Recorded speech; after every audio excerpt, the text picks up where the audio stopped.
This is the story of Britain's bizarre plan to use live chickens to heat a nuclear bomb. It sounds like the opening to a comedy sketch, but this was a deadly serious proposal. It was not a joke. The year is 1957. The Cold War is freezing Europe. Tensions between the East and West are at their absolute peak. Britain has just developed its first tactical nuclear weapon. It was called the Red Beard.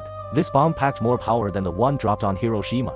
It was designed to be a mobile deterrent. It would be stored at Royal Air Force bases in places like West Germany, but this created a very specific and dangerous problem. West Germany gets incredibly cold in the winter. The Red Beard bomb was full of 1950s electronics. Its sensitive components, like capacitors and batteries, would fail at low temperatures. The plutonium core itself needed to be stable. A frozen bomb is a useless bomb. The ultimate weapon was being defeated by bad weather. Britain's nuclear deterrent was effectively neutralized for months of the year. The Royal Air Force needed a heating system. It had to be reliable, it had to be cheap, and it had to work completely off-grid, far from any power source. Engineers at the Royal Aircraft Establishment were given this impossible task. They brainstormed every solution imaginable. Electric blankets were considered, but they required a power source that might not be available. Special fiberglass insulation was another option, but this only slowed the cold. It didn't create heat.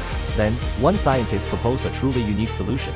It was a living heating system. This bizarre project was officially codenamed Blue Chook. Chook is common British and Australian slang for a chicken. The plan was shockingly simple. A small number of live chickens would be placed inside the bomb's casing. They would be sealed in a special compartment. This compartment would be insulated. The chickens would be given a supply of food and water.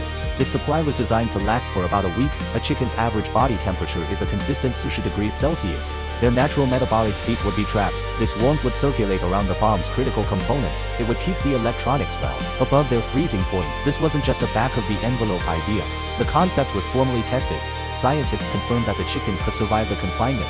They also confirmed their combined body heat was enough to protect the weapon. It was the ultimate low-tech solution for the ultimate high-tech nightmare. So, did Britain's nuclear arsenal ever depend on poultry, or the guardians of the free world, actually chickens? The answer is no. The Blue Chook plan was never operationally deployed. The plan was sound, the tests were successful, but before it could be put into action, technology simply caught up.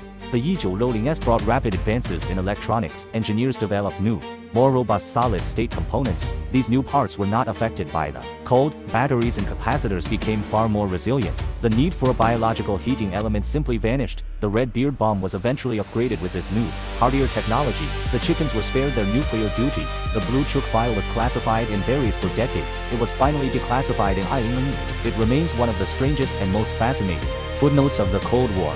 It shows the desperate and creative lengths scientists went to during the arms race. The most powerful weapon on Earth almost needed a farm animal to function. It proves that sometimes the most bizarre idea is the one that just might work.